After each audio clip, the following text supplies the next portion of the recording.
Now back to the Brian Zimmerman Show. Here's Brian.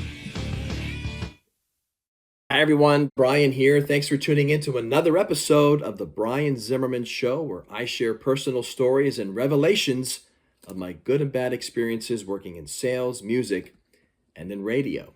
Want to share some advice today, maybe a tip of the day for those of you who buy used gear online, like myself, whether it's a guitar or an amplifier or a bass.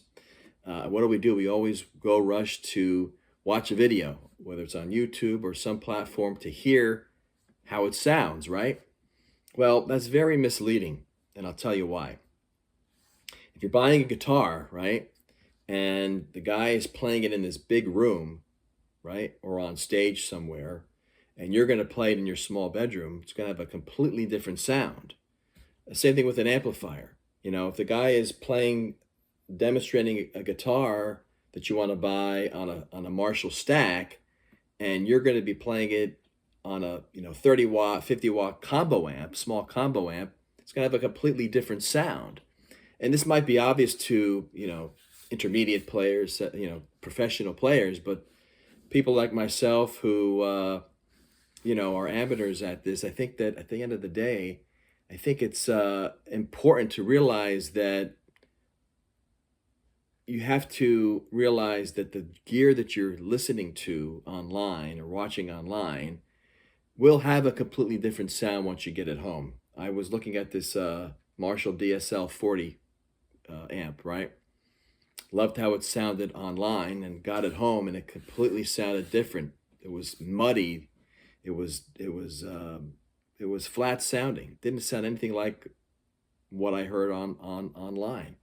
So you have to be careful with some of this stuff. I know it's not always easy or convenient to try gear out before you buy it, unless it's some new piece of gear that you can go to Guitar Center and take it off the wall or play it there. But again, if that's a big store, and the sound and the acoustics and that sort of thing is not going to be the same as if you're going to play it in a basement or in your bedroom. So a lot of things that could take into consideration. I think what it should come down to really is the features.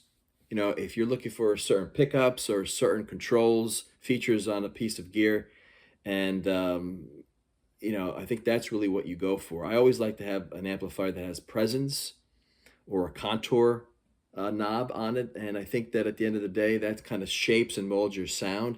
And if you're looking for something that doesn't have that on there, well, you know that you can't really control and fine tune your sound. So that's some things that can take into consideration. And also too, people don't realize it, but the type of strings that somebody uses also can have a very different tonality and sound different on a video online. And then if you're using something different, obviously it's going to sound totally different. So again, don't go to online platforms, videos, that sort of thing, to hear how it sounds and go buy it because you like it. I think go for that sort of instructional, informational gathering, whether it's specs or reviews. If it got bad reviews, obviously you stay away from those type of things. But you really can't tell how it sounds and if you're going to like it until you get that piece of gear home, or playing it on the stage, wherever you're going to use this piece of gear. That's really the ultimate test, right? That's the ultimate